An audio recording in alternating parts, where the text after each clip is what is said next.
Deus. Capítulo 17 do livro do Êxodo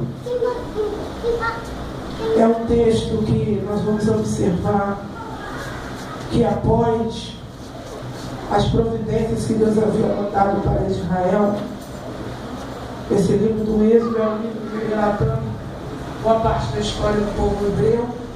O tema principal deste livro é justamente o êxodo, o deserto e a instituição da Páscoa. São os temas principais do livro do Êxodo. Nesse livro do Êxodo, nesse capítulo 17, nós vamos observar que o povo hebreu já havia experimentado vários milagres de Deus. Eles já haviam visto em capítulos anteriores o milagre do maná, em que Deus mandou no deserto, o milagre das codornizas, que o Senhor também mandou no deserto, porque havia toda uma perspectiva de o que aconteceria quando eles saíram do Egito. Eles foram para o deserto, não sei pensando o quê, mas a Bíblia vai dizer que lá no deserto, ao entrar no deserto, eles começaram a murmurar contra Deus. Se esqueceram, na verdade, que o mesmo Deus que os tirou do deserto os ajudaria e os sustentaria no deserto. A Bíblia vai nos dizer que após eles verem todos esses milagres de Deus, todas as operações de Deus, todas as providências de Deus, se você observar tudo que Israel pedia, tudo que os hebreus pediam que o Senhor fazia por eles, tudo que o Senhor, que eles clamavam a Moisés, o Senhor fazia por eles. Então nós vamos observar que não havia porquê os hebreus murmurarem tudo contra Deus. Nós olhamos esse texto do Êxodo e esse livro do Êxodo, Números, nós vamos observar e aí fica o questionamento: por que tanta murmuração? Por que tanta reclamação? Por que tantos porquês? Por que tantas coisas?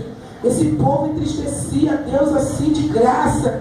Deus abençoava eles de um dia, no outro dia. Se a bênção porventura demorasse a chegar, já começavam a murmurar, já começavam a reclamar. Eles pediam água, Deus mandou água. Deus pegou a água que era água saloba e transformou em água boa para eles beberem, saciaram a sua sede. E só porque chegaram em outros territórios, não tinha água, já começavam a reclamar, a murmurar, a desejar voltar para o Egito. Deus cuidou deles, dando alimento para eles, um alimento celestial, porque o maná era um alimento, fala de um alimento celestial, um alimento que vem de cima, um milagre que Deus produziu dentro do deserto, em especial para eles. E quando eles se alimentavam do maná, comeram o maná, saciaram-se com o maná, a Bíblia vai dizer que eles começaram a reclamar, que queriam a carne do Egito, a cebola do Egito, o alho do Egito. O coração deles estava preso, entranhado, agarrado, entrelaçado com o Egito. E eles, ao saírem do Egito, mas o coração ficou lá no Egito.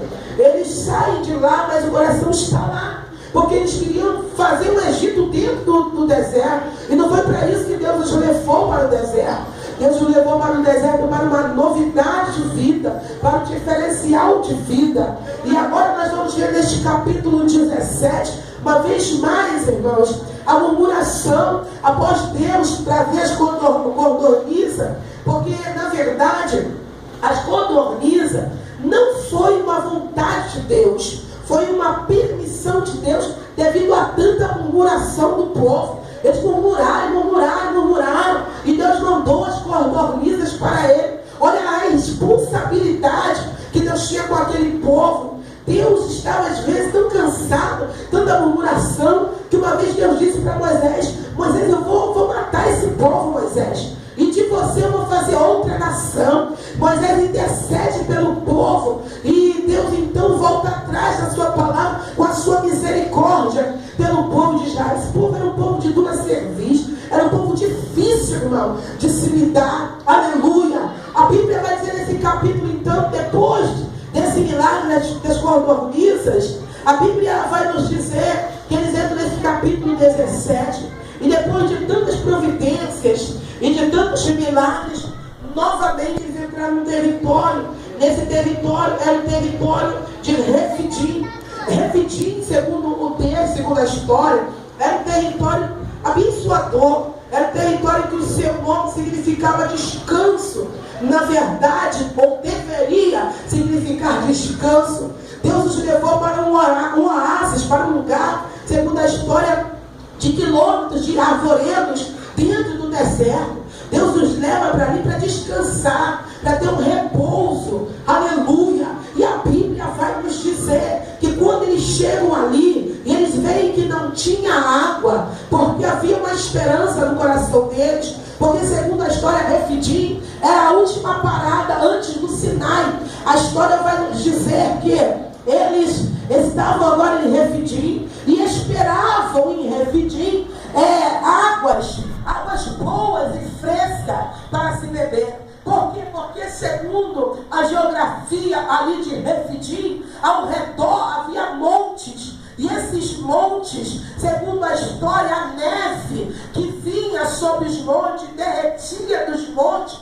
Essas águas vinham e passavam no meio de Refidim. Então eles esperavam ali achar águas boas e frescas vinda desses montes. Mas era época de seca. E como era a época de seca, ao chegarem ali e perceberem que não tinha água, novamente eles começaram a murmurar contra Moisés e começar a discutir com Moisés, reclamar: tu vieste nos trazer aqui para nós morrermos, o que vai ser dos nossos filhos, o que vai ser de nós? Começou toda a murmuração, e Moisés começa a dizer: por que vocês estão brincando comigo? Aleluia! O texto chega a dizer então que aqui em Refidim, Deus coloca o nome deste lugar de provação e de discussão, porque eles começaram a discutir com Moisés, e a discussão era, eles questionavam: o Senhor está conosco ou não? Essa era a discussão deles.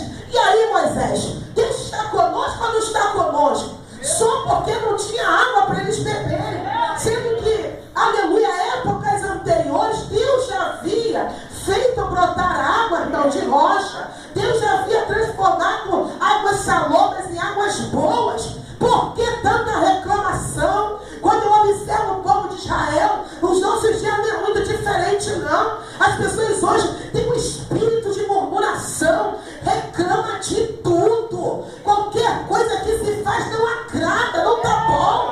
Aleluia, tudo ele reclama, nada está bom, nada lhe agrada. Deus estava cansado desse povo, irmão. Deus já estava querendo matar todo mundo. Era Moisés que intercedia por eles. A coisa ficou tão feia que lá no livro de Números, mais uma vez, eles vêm diante da terra prometida, porque eles veem gigantes, começam a reclamar: a terra tem gigante, nós vamos morrer, o que vai ser de nós? Vamos ser devorados por esse povo. Deus diz: Moisés, chega Moisés, eu vou matar esse povo nesse deserto. Aí Deus decreta e diz assim: nenhum desses que saíram do Egito vão entrar na terra prometida, somente os que nasceram no deserto vão entrar na terra prometida. Quem saiu do Egito? Ninguém. Segundo a história dos 6.000 homens que saíram do Egito, somente 2 entraram em Canaã, que foi Josué e Caleb, por causa de tanta murmuração.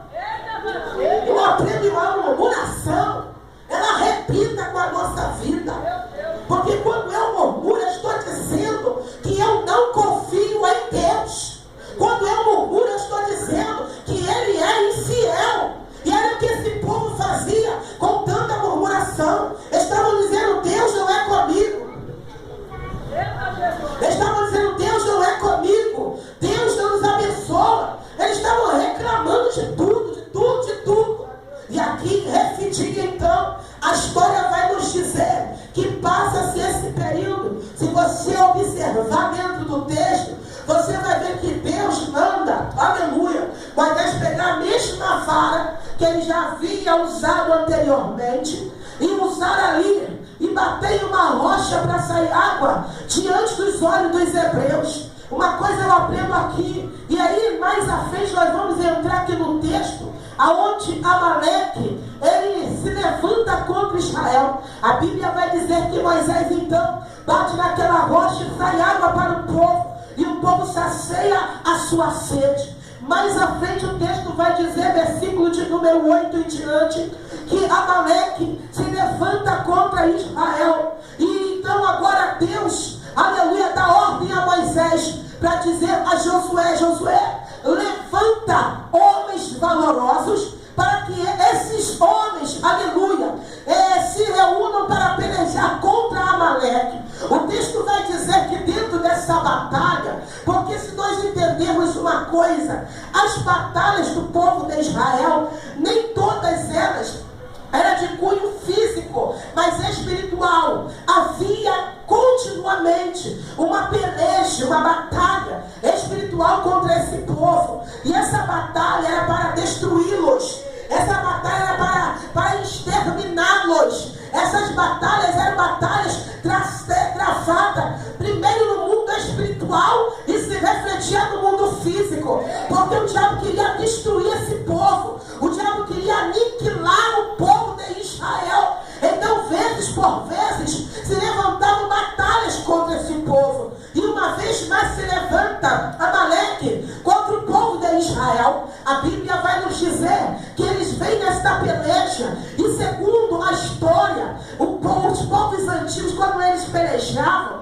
não era simplesmente uma guerra por território, por terras, mas também era uma guerra para mostrar qual era o maior Deus. Qual Deus era o maior? Aí eu lembro-me que quando os filisteus, lá no primeiro livro de Samuel, eles pelejaram lá no capítulo 4, 5, eles pelejaram contra Israel. A Bíblia vai dizer que eles vencem a peleja, os filisteus, e eles pegam a arca da aliança e levam para o templo de Dagom. Quando eles levam a arca da aliança, eles estão dizendo: o Deus de Israel é menor do que o nosso é maior do que o deles. As batalhas no mundo antigo era também para mostrar e ostentar o Deus que eles serviam. Quando Amaleque ele vai nesta peleja, ele está indo para ostentar o Deus que ele servia e dizer que o Deus dele era maior que o Deus de Israel. Eles tinham a sua bandeira, eles tinham o seu estandarte, como era de costume, levantar os estandartes do seu país,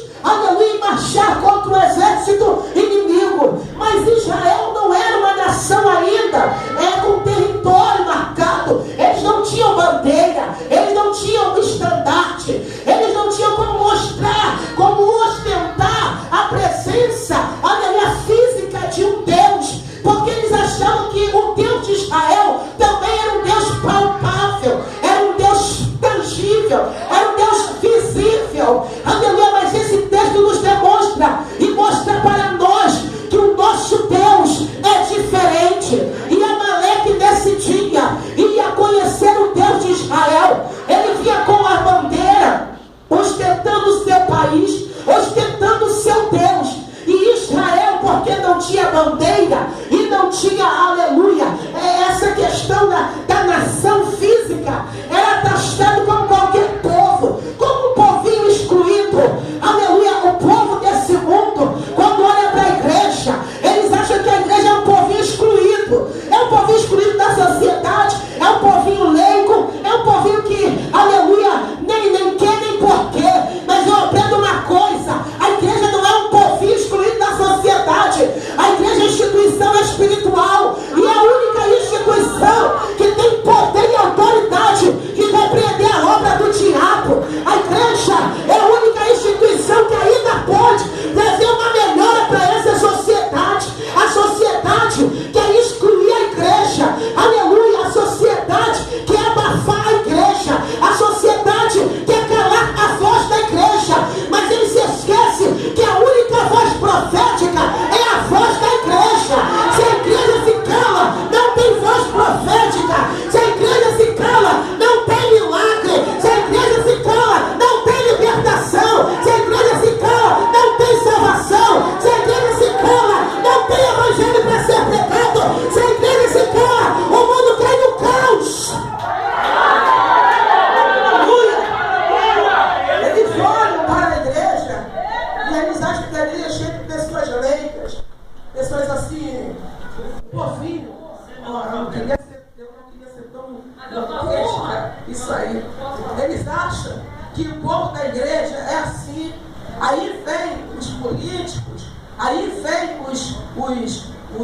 os psicólogos da sociedade. Não estou contra nada disso não, tá, gente? Eu estou falando pessoas que que vem para tentar persuadir a igreja, com as suas palavras persuasivas. Paulo viveu isso. Paulo viveu isso na igreja de Corinto. A igreja de Corinto, que era grega, os povos gregos eram muito inteligentes. Você sabe bem que, por exemplo, a psicologia, a ciência, ela sai dos gregos. A questão da psicologia e muitas outras ciências saem dos gregos. Os gregos são muito inteligentes. Quando Paulo começa a ensinar, porque Paulo também era inteligente, Paulo era poliglota, e Paulo era inteligente, mas Paulo dizia assim: eu não venho ter convosco segundo o meu conhecimento humano, eu venho ter convosco segundo o conhecimento espiritual. Olha a humildade daquele homem. E quando eles viam os crentes, os gregos que se convertiam, eles começaram a observar os crentes judeus falando, ou de outras nações falando, nós vai, nós vem. Eles começaram a dizer: Paulo, esse povo não presta para estar aí na frente, não. Esse povo não presta para estar falando, não, ensinando, não. Esse povo nem sabe falar direito, Paulo. Aí Paulo vem arrebentando eles, dizendo para eles que eles tinham que ser mais humildes e descer, porque eu posso ter autoridade e mandar lá fora, mas aqui dentro eu sou igual a você. Aqui dentro não tem maior nem menor, todos estão na mesma estatura. Deus nos olha do mesmo jeito. Aleluia. E esse homem aqui, Amaleque, ele vinha grandão, ele vinha cheio de autoridade. Esse povinho aí, escravo, que estão saindo do Egito, e talvez até dizer, estão fugindo do Egito, escravos. E verdadeiramente, se a gente for observar a história, irmão, os homens de Israel, eles eram broncos, sabe? Eles eram abruptos, eles eram ignorantes, eles eram realmente, mas Deus que estava com eles iria montar a vida deles. Não foi por isso, aleluia, melhor foi por isso que ele o levou para um deserto, para montar, para transformar, moldar o caráter dele, aleluia. Por isso que Deus deu as leis para eles. Por exemplo, uma lei que Deus deu para eles, essa questão da educação, foi a questão do período da mulher, que ela tinha que ser afastada para um lugar à parte. Essa lei foi criada para Deus preservar a mulher neste ciclo, aleluia, menstrual que ela tem, porque a mulher nesse período tem TPM, a mulher nesse período o humor dela acaba, a mulher nesse período fica depressiva, a mulher nesse período tem várias e várias situações que mexem com o seu emocional. O homem dessa época hoje não entende, que dirá nessa época aqui, abrupto, grotesco, eles vieram escravos, aleluia, sem nenhuma cultura, aleluia, eles eram grossos e ignorantes. Deus preserva as mulheres nesse período, era uma preservação de Deus para as mulheres, aleluia, porque os maridos não iam entender esse negócio. Então Deus coloca aí Moisés, que se eles se deitarem com ela,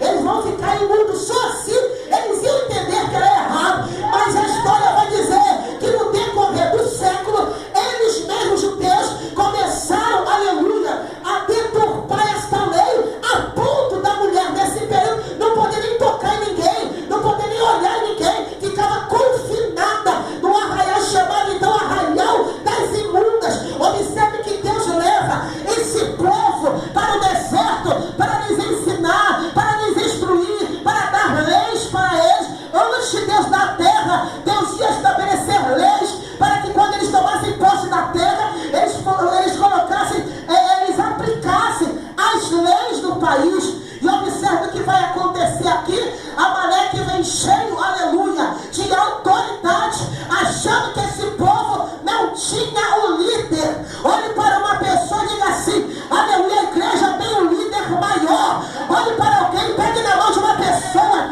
e diga: a igreja tem um líder, aleluia. Para ficar melhor, diga: a igreja tem um dono. A igreja não está abandonada, não. Em Atos dos Apóstolos diz assim, aleluia, que Jesus é o dono da igreja. Ele é o dono da igreja. Israel tinha um dono, e o dono era Deus.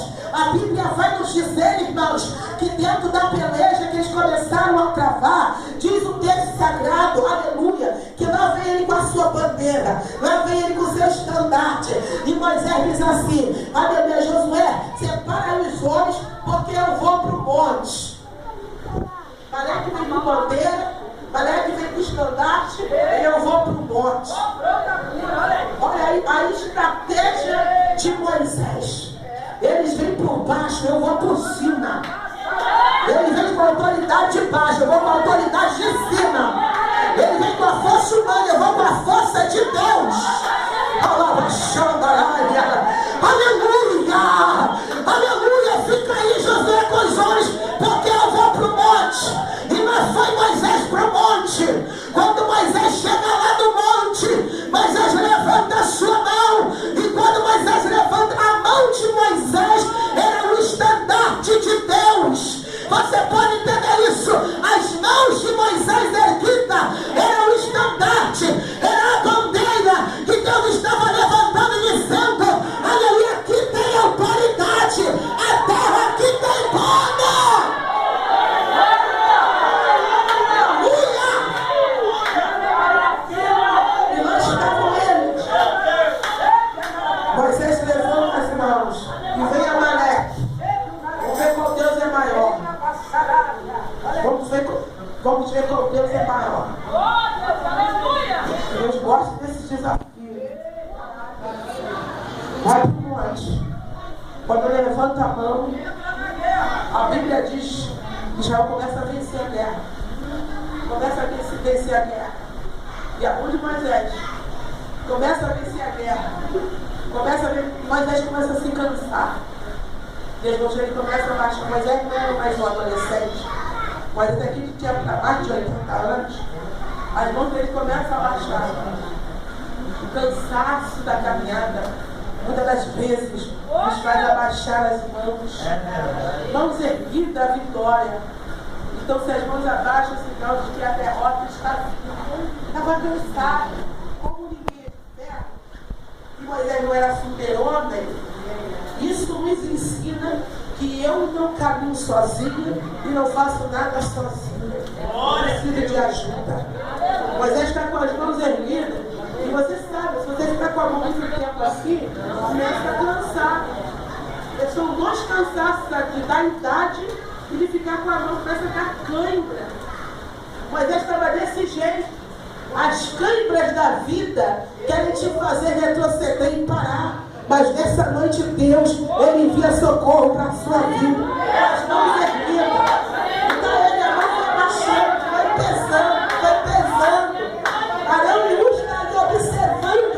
E eles estão olhando lá embaixo. Vai, Moisés, levanta a mão, Moisés. Nós estamos ganhando a guerra, Moisés. Então Moisés com a mão erguida. Isso, Moisés, mão erguida, Moisés. Quando Moisés foi abaixando a mão, eles perceberam que o povo está perdendo, Moisés.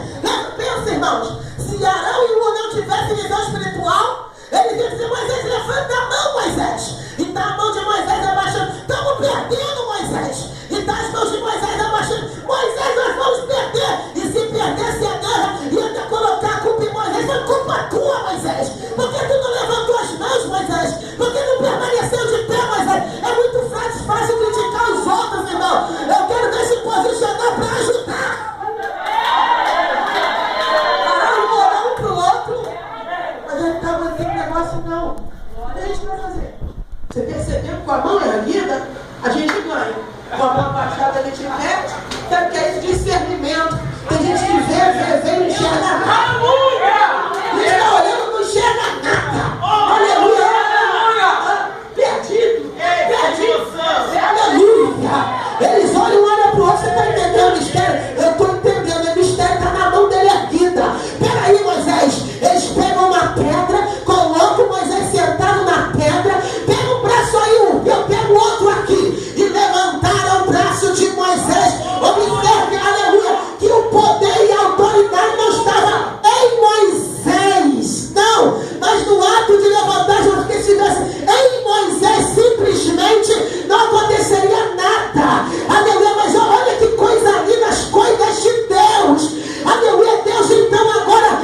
Bíblia diz que eles começaram a vencer. E foram vencendo. E foram vencendo. E venceram a peleja. Moisés, depois disso, ele ergue o altar, versículo de número 15. O altar que Moisés ergue é algo interessante, Moisés. Esse altar que Moisés, ele ergue. E eu fui observar isso. Quando Moisés ele ergue o altar, a palavra altar no original significa misber. Repita comigo, misber. Misber. Misber. Não, misber. Puxa de dentro para fora. Misber. Misber. Altar. Moisés ergue esse altar. Quando Moisés ergue esse altar é o altar ainda então, o altar patriarcalista, porque Deus ainda não tinha estabelecido a lei do altar, né? E Moisés, quando ergue esse altar, nós entendemos aqui a fundamentação do altar, as 4 pontas do altar. Quando nós falamos das quatro pontas do altar, nós vamos ter aqui 4 pontas aqui. Primeira coisa que representa esse altar: bênção. Repita comigo, bênção. Bênção. E a bênção está ligada à aliança. Bênção está ligado à aliança. Aliança está ligado a joelho. Como assim você está dizendo isso? Pelo significado das palavras, a raiz das palavras. Porque a palavra bênção é berachá. A palavra aliança é berit. E a palavra joelho é berer. Todas essas 3 palavras têm a mesma raiz. E elas estão ligadas, entrelaçadas. Bênção, aliança, joelho. Você pode repetir comigo? Bênção, aliança, joelho. Quando o altar é erguido, Moisés está deixando um fundamento espiritual. Nós só tivemos vitória porque tivemos joelho. Só tivemos a bênção porque teve joelho. Aleluia. Joelho e aliança. Aliança é compromisso. Não existe bênção sem joelho e sem compromisso. Moisés está dizendo, nós temos uma aliança. Estamos de joelho e por isso Deus nos abençoou. Você pode entender isso? Nós estamos de joelho, temos aliança e Deus nos abençoou. É a primeira ponta do altar. A segunda ponta do altar significa perdão. O original é melihá, ou seja, sem litígio. Você sabe o que é litígio, sabe? Tem gente que está cantando, está pregando, está tocando, está pulando, está rodando, profetizando e está em litígio. Tem problema com alguém. Tem uma indiferença que não foi resolvida. Isso é litígio. Isso é litígio. Para ter altar erguido, para ter perdão, tem que estar sem litígio.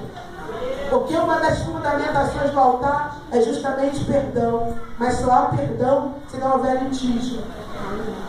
Perdoa os meus pecados como eu perdoo dos meus irmãos. É a oração que Jesus ensinou.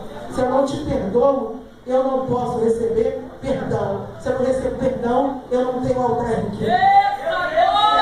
A outra fundamentação do altar: vida. Raiar. Vida. Vida aqui fala de avivamento espiritual. Não existe avivamento sem quebrantamento. Se não há quebrantamento, não existe avivamento. Avivamento não é movimento. Avivamento é mudança de vida. Se não há mudança de vida, não há avivamento. Se não há avivamento, não há altar erguido para Deus. A quarta fundamentação do altar é a reparação. Zerut, a reparação. Reconhecer e descer. Para ter reparação de erro, tem que reconhecer e descer.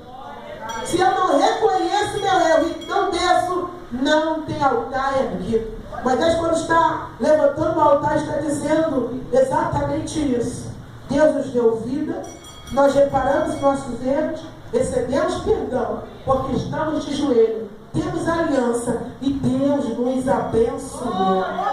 Aí ele diz assim: Jeová Nissi, o Senhor é a minha bandeira, a nossa bandeira.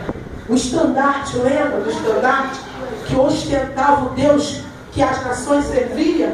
Moisés está dizendo: aqui está o meu Deus, Ele é a nossa bandeira, Ele é o nosso estandarte, é Ele que vai na nossa, porque o estandarte é na frente, é Ele que é a nossa bandeira, é Ele que vai abrindo o caminho, é Ele que vai mostrando quem somos e qual é a nossa origem. O Senhor é a nossa bandeira, e como bandeira Ele mostra para quem quiser saber, e também para quem não quiser vai ficar sabendo. Nós não somos dessa terra, nós temos uma pátria, e a nossa pátria é Jerusalém celestial. Você pode levantar a mão e dar glória para Jesus e dizer para Ele: tenha altar erguido para Deus, tenha altar erguido para Deus, porque Ele é a nossa bandeira, porque Ele é o nosso socorro, porque Ele é o nosso, aleluia, ajudador. Olha a nossa bandeira. O Deus de Amaleque foi vencido. Repita comigo: Deus de Amaleque foi vencido.